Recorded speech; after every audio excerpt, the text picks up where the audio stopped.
Buenos días, hoy es viernes 8 de enero del año 2021. Transmitimos desde Cuenca Patrimonio Cultural de la Humanidad. Hasta ahora estamos saludando y dando la más cordial bienvenida a la abogada María Rosa Cabrera y al doctor Diego Hidrobo, abogados defensores de las funcionarias de la Defensoría del Pueblo de la SUAY, Fátima Gutiérrez Mejía y Mariela Ingrid Camacho, funcionarias que presentaron una denuncia ante el Ministerio de Trabajo por discriminación laboral en contra de la defensora del pueblo de la SUAY, Verónica Aguirre Orellana, y también han presentado acciones de protección. En un caso haya una sentencia, y eso lo vamos a conversar más adelante. Empecemos con la abogada María Rosa Cabrera para que nos cuente algunos detalles de cómo avanza este proceso en el Ministerio de Trabajo. Entiendo que se dio ya una audiencia, abogada, en días pasados por el tema de la discriminación. Buenos días. Muy buenos días, licenciado Cedillo, agradeciendo por el espacio. Sin duda alguna es importante que la ciudadanía esté muy bien informada, pues es un caso que amerita que se conozca. Efectivamente, debo manifestar que desde el mes de noviembre ya se puso en conocimiento del Ministerio de Trabajo una denuncia, como usted ya lo había manifestado de forma clara, de dos servidoras de la Defensoría del Pueblo. Esto tiene un procedimiento expedito de conformidad a la normativa, acuerdo ministerial determinado por el Ministerio de Trabajo, y efectivamente a mediados del mes de diciembre se pasó la primera y única audiencia que se establece para este tipo de procedimientos en cuanto a la servidora Fátima Gutiérrez. Falta la segunda diligencia del segundo proceso de discriminación laboral en cuanto a Mariela Shingri, pues esperamos, como no puede ser de otra manera, que el Ministerio de Trabajo, conforme a las pruebas debidamente aportadas en el momento procesal oportuno, pues tome la decisión que corresponda. Bueno, no hay fecha todavía para la segunda audiencia. Todavía no, pues el día 22 de diciembre salió un acuerdo ministerial en donde se suspendían los plazos y términos para que se siga evacuando con la normalidad y la diligencia que amerita este tipo de casos, porque la normativa es específica, solo determina 45 días término para ya determinar si existe o no un tema de discriminación laboral. Sin embargo, por esta situación que pasó el país, todavía no está una resolución en contrario, dejándola esta sin efecto para poder seguir con el procedimiento respectivo. Abogada Cabrera, el tema de la discriminación laboral en el Ecuador es un tema que se discute permanentemente, que se dan opiniones y criterios, y que la institución llamada, una de las instituciones llamadas a defender los derechos humanos, la discriminación laboral, el acoso laboral, es justamente la Defensoría del Pueblo. ¿Cómo entender esta situación? Sin lugar a dudas, usted no lo pudo dejar en manifiesto de una manera tan clara. Realmente es lamentable ya no en este caso como una posición de patrocinadores, como abogados patrocinadores, sino como ciudadanos de a pie, que estos hechos que se tendrían o no se tendrían, mejor dicho, que suscitar en la institución llamada a velar por los derechos de todos y todos los ecuatorianos y quienes se encuentren en el Ecuador se vean involucrados en este tipo de situaciones. Más aún, dentro del entorno laboral son, en este caso, dos servidoras que ya tienen una trayectoria intachable en la Defensoría del Pueblo, que lo han demostrado a través de sus evales, que anualmente han evidenciado la calidad profesional y la calidez indiscutible que se necesita para estar en el servicio público. Jamás se ha visto que en una institución llamada a velar por los derechos de todos y todas se vea involucrado. Y mucho más siendo la Defensoría del Pueblo quien dentro de sus principios justamente es garantizar el cumplimiento de los derechos constitucionales. Abogada Cabrera, una cosa es la discriminación laboral y otra, diferente, entiendo, revisando los documentos, otra cosa diferente es el acoso laboral. Así es, mi estimado licenciado.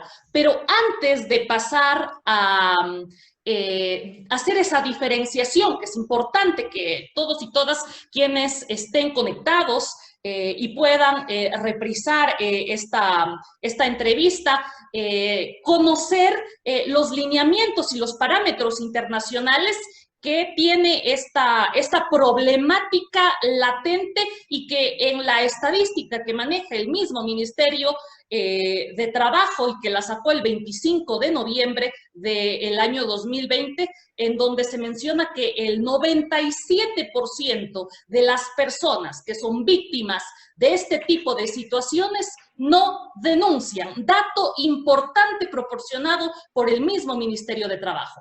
Pero antes de comenzar con esta explicación, sí quisiera pedirle muy comedidamente que el doctor Hidrobo, que también es parte del patrocinio de estas dos causas, quien ya tiene una experticia en la materia constitucional, como el caso lo amerita, pues nos aclare desde esta panorámica internacional con el debido respeto, mi estimado licenciado. No sé si le parece. No hay ningún inconveniente. Perfecto, perfecto.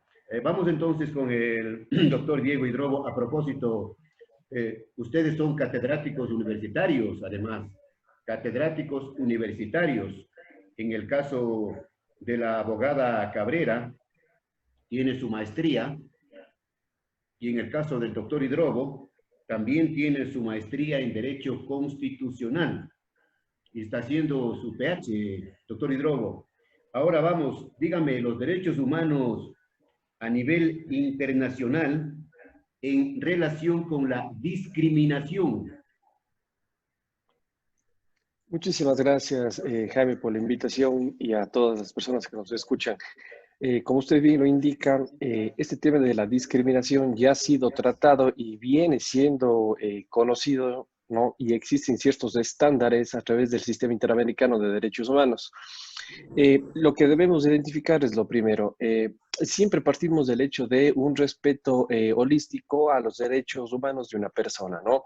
Si es que estamos hablando en el campo laboral o en cualquier otro campo en el que se desempeña una persona, pues la Corte Interamericana, la Comisión Interamericana de Derechos Humanos han ido estableciendo ciertos estándares a través de los casos contenciosos que ellos conocen acerca de en qué situaciones se puede producir estos hechos o una persona ser objeto de discriminación, cómo se reproducen estas prácticas y sobre todo cuál es el deber que tiene el Estado para precautelar y garantizar los derechos humanos. Entonces, en este sentido, lo primero que hay que tomar en cuenta es que cuando una persona es objeto de discriminación, generalmente se lo hace en un ámbito en el cual es muy complicado realizar una prueba de que efectivamente esos hechos suceden.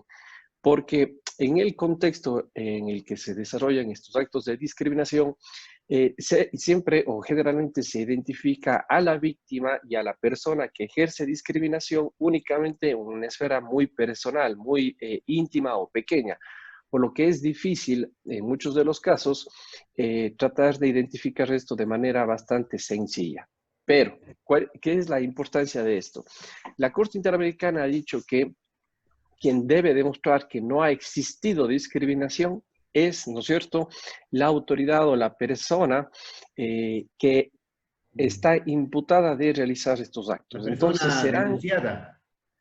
claro, exactamente, la persona denunciada será la que tiene esta obligación de lo que se conoce en el ámbito procesal de revertir esta carga de la prueba, ¿no? Es decir, probar que ella no ha realizado estos actos discriminatorios. Entonces, ese es uno de los estándares que existen a nivel del sistema interamericano y otros, por ejemplo, que hablan acerca de cuáles son las condiciones y cómo las pruebas de los testimonios de las personas que son sujetos u objetos de esta discriminación tienen que tener un tratamiento completo, integral, cuando se conocen casos de discriminación. Entonces, ya existen parámetros que están en sentencias de la Corte Interamericana que hacen que este contenido sea de obligatorio cumplimiento. Entonces, frente a esto, las autoridades, por ejemplo, del Ministerio de Trabajo, los inspectores que conocen de estos casos, tienen la obligación no solo de revisar qué es lo que dice la Constitución, sino también qué es lo que dicen los convenios internacionales sobre derechos humanos y lo que la Corte Interamericana ha dicho en los casos contenciosos. Es decir, hay sentencias, ¿no? Hay sentencias en la Corte Interamericana en estos temas de discriminación laboral. Sí, no de discriminación laboral específicamente, lo que existe es un tratamiento cerca de la institución o de la idea de la discriminación. Entonces, por ejemplo, hay sentencias que hablan de la discriminación que sufren mujeres o sentencias que hablan de En la general. discriminación a raíz del género, exactamente. Toman ciertos tópicos. Entonces, cada uno de esos estándares son interpretativos, se pueden aplicar en casos concretos porque siempre reproducen el mismo patrón, ¿no? Eso es lo importante de estos casos. Ahora dice, en armonía con la Constitución nace el acuerdo ministerial número 082, como señaló ya hace un momento la abogada Cabrera, denominada Normativa para Erradicación de la Discriminación en el Ámbito Laboral, cuyo objetivo es garantizar la igualdad y no discriminación en el ámbito laboral, estableciendo mecanismos de prevención de riesgos psicosociales. Le consulto al doctor Hidrobo cómo entiende usted que en la propia Defensoría del Pueblo se produzcan casos de discriminación. Bien, yo creo que es importante siempre recordar los hechos que rodean al caso y sobre todo hacer un recuento histórico de qué es la Defensoría del Pueblo y qué es lo que ha sucedido con esta institución. Esta institución se crea a nivel internacional como una garantía institucional que tenemos los ciudadanos y ciudadanas, ¿no? En el hecho de que Garantía. será exactamente esta institución la que deberá garantizar y realizar un efecto de contrapeso contra la misma funciones o instituciones, tanto públicas como privadas. Entonces, la primera característica que tiene la Defensoría del Pueblo como institución es ser una institución garante de derechos, ¿no? En ese contexto creo que es importantísimo mencionar eso. Luego, recordar que a nivel nacional, creo que en el Azuay, la única persona que ha sido condenada, que tiene una sentencia que está avalada tanto en primera como en segunda instancia a través de una acción de protección, es la actual delegada de la Defensoría del Pueblo. Es decir, existió ya un caso en los cuales un juez y luego un tribunal determinó que esta ciudadana, que esta funcionaria pública había vulnerado derechos constitucionales de una ciudadana. Es decir, que en esta institución, que debería ser garante de derechos, existe una persona que tiene una sentencia la cual sostiene e indica claramente que ha vulnerado derechos constitucionales. Y aquí viene una gran paradoja, ¿no? Estamos hablando de la actual defensora del pueblo de la SUAY. Sí, de la actual defensora del pueblo, es así. Entonces, esto básicamente se produce una paradoja cuando la misma institución que ha sido llamada, que tiene una obligación de ser garante de los derechos, ya ha sido condenada por efectivamente vulnerar derechos constitucionales. Eso en ese contexto. Entonces, a raíz de esto, nosotros podemos identificar ciertos hechos que se pueden considerar como actos de discriminación, de acuerdo a este contenido del acuerdo ministerial 082 al cual usted refiere, ¿no? Hay actos de intimidación, actos de hostigamiento que este acuerdo los asimila como actos de discriminación en el ámbito laboral. Por lo tanto, se ha podido identificar a lo largo de un cierto periodo de tiempo que una vez que esta persona asumió como delegada de la Defensoría del Pueblo, empezaron ciertos hechos, ciertas acciones muy específicas, pero muy poderosas respecto a vulneración de derechos de estas dos funcionarias que usted ha mencionado. Dijo, doctor Hidrobo, que es muy difícil demostrar. Sí, es difícil demostrar, pero en este caso, vea usted que la forma de actuar sistemáticamente en un mismo periodo de tiempo, ¿no? Respecto a estas dos funcionarias, atendiendo a ciertos temas laborales, ha hecho que para nosotros, para esta defensa técnica, sea más sencillo poder identificar ciertos actos de discriminación. Se han utilizado no solo mecanismos o medios oficiales, como son los correos electrónicos institucionales, sino también mensajes a través de redes sociales personales, como esa famosa red de WhatsApp. Entonces, existe ya un respaldo documental acerca de estos hechos. Le consulto, doctor Hidrobo, también discriminación es hacer llamadas telefónicas con amenazas, como ha procedido la defensora del pueblo de la SUAY en mi contra por haber entrevistado a las funcionarias que están denunciando y haber también entrevistado a la abogada Cabrera. Bien, yo creo que eso es gravísimo porque no solo atenta contra su integridad, sino que también, vea usted, por la calidad y el ejercicio de su actividad laboral, usted tiene un derecho constitucionalmente protegido, artículo 66 de la Constitución, a la libertad de expresión. Usted hace y tiene una actividad fundamental dentro de un Estado constitucional de derechos que es el de comunicar. Entonces, creo que eso es grave y que también se puede encasillar como un acto no solo discriminatorio, sino de otras naturaleza jurídica, ya rozando o llegando al ámbito penal. Le consulto a la abogada Cabrera, desde su punto de vista, ¿es un delito entrevistar?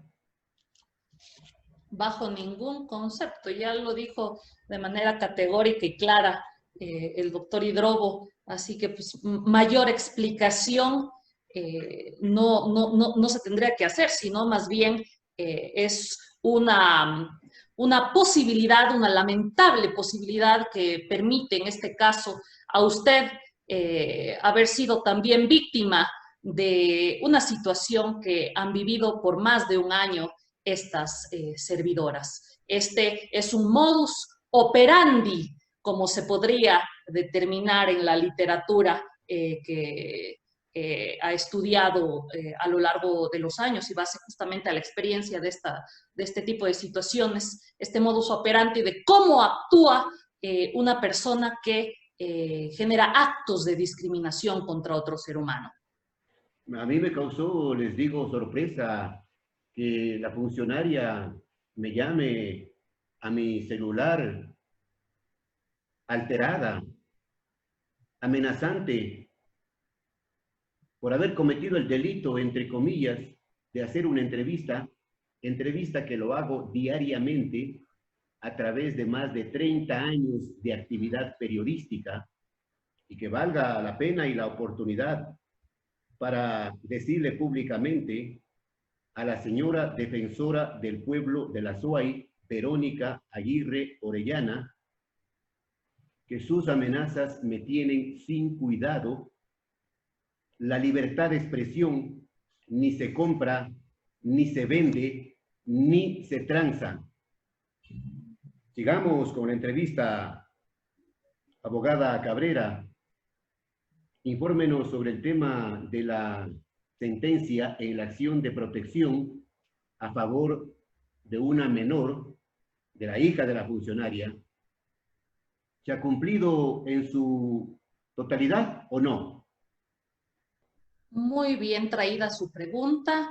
Debo dejar en manifiesto que esta sentencia se obtuvo en el mes de enero del año 2020. Ya ha pasado un año aproximadamente.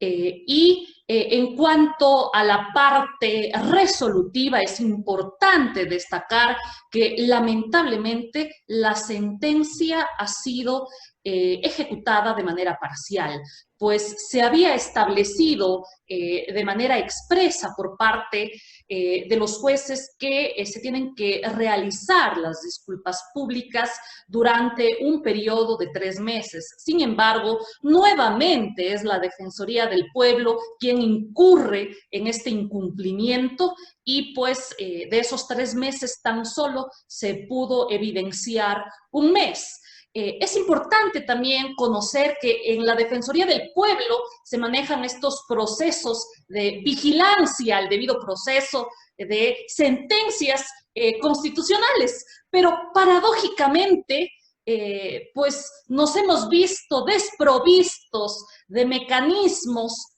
a nivel de Ecuador, pues sí es la misma institución la que está llamada, no para estos derechos, sino para todos los derechos que están reconocidos tanto a nivel de Ecuador como a nivel internacional, pues vea desprovisto de este tipo de, a través de este tipo de acciones que realmente son hechos flagrantes y pues sin duda alguna lamentables.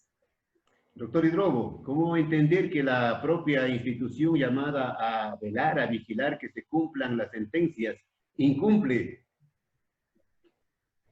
Sí, efectivamente, no se puede entender, existiría ahí un conflicto de intereses, básicamente, porque la Defensoría generalmente tiene esta actividad, ¿no? Esta obligación de realizar un cumplimiento y seguimiento de las sentencias constitucionales e informar al juez acerca de su cumplimiento.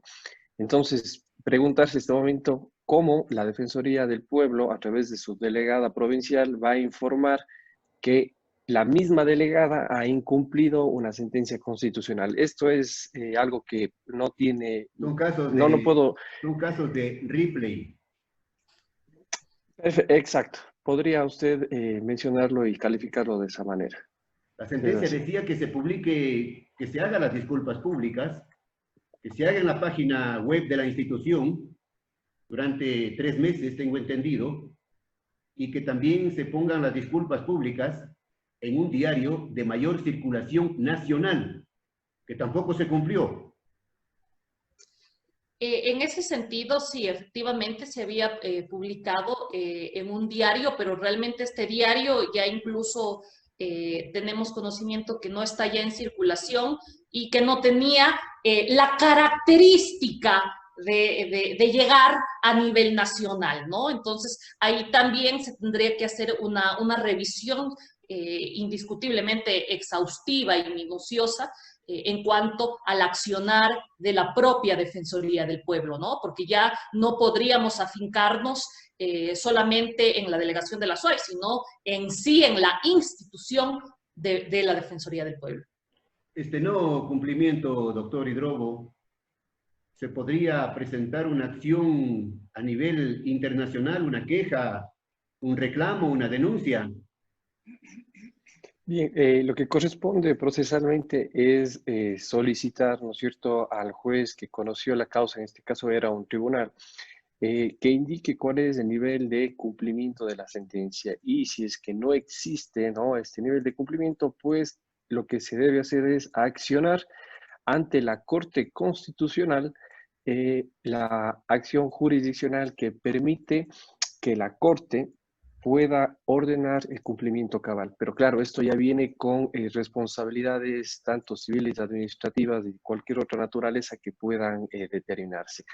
Si es que no prosperaría en ese sentido una garantía o el cumplimiento de la sentencia, pues podría realmente accederse al sistema internacional, ¿no? Pero lo que corresponde aquí sería acudir ante la Corte Constitucional para exigir el cabal cumplimiento de la sentencia. Bien, vamos con la doctora Cabrera. Doctora Cabrera, si es que el Ministerio de Trabajo o la Inspectoría, como se conoce, admite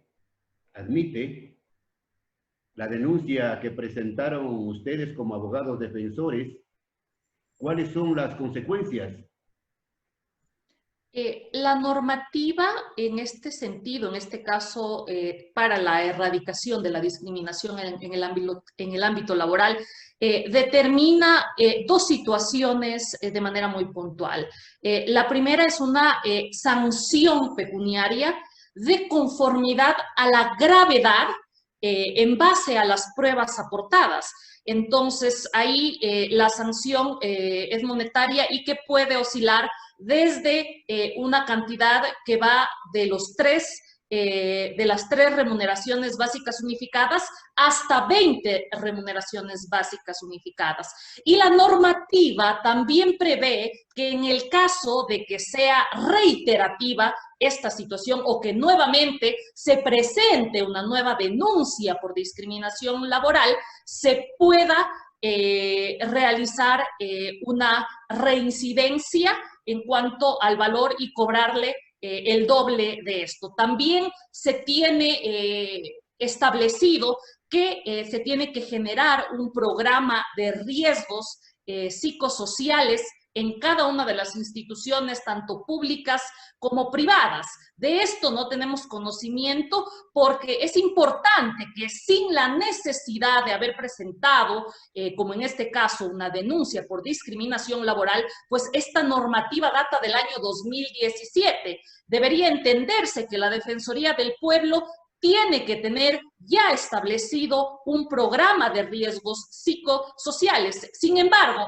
de esto no podemos alertar o definir que así se lo haya hecho, pues no se ha presentado en lo largo de estos 3 años, ya casi 4 años, este tipo de iniciativas que nacen al interior de cada una de las instituciones y en este caso específico de la misma Defensoría del Pueblo. ¿La autoridad podría determinar que a más de discriminación hubo acoso laboral? Es importante su pregunta porque hay que hacer una pequeña diferencia en la normativa y bajo el panorama jurídico y el análisis que se ha realizado, se presentó estas denuncias ante la Inspectoría de Trabajo por un tema de discriminación laboral. Ya el doctor Hidrobo nos ha afincado de manera internacional cuáles son los parámetros mínimos que se tienen que manejar con el concepto de discriminación. Esta norma también lo establece justamente recogiendo estos convenios internacionales, estas sentencias de la Corte Interamericana y pues no es más que la discriminación, la anulación de cualquier acto que genere un menoscabo a la persona. Eso no lo dice solo esta normativa, sino que también está contemplado en la Constitución, en el artículo 11 de nuestra Carta Fundamental. Sin embargo, hay que hacer la diferenciación en cuanto a lo que hace referencia. ¿Me quiere hacer una pregunta? No, se nos acaba el tiempo ya.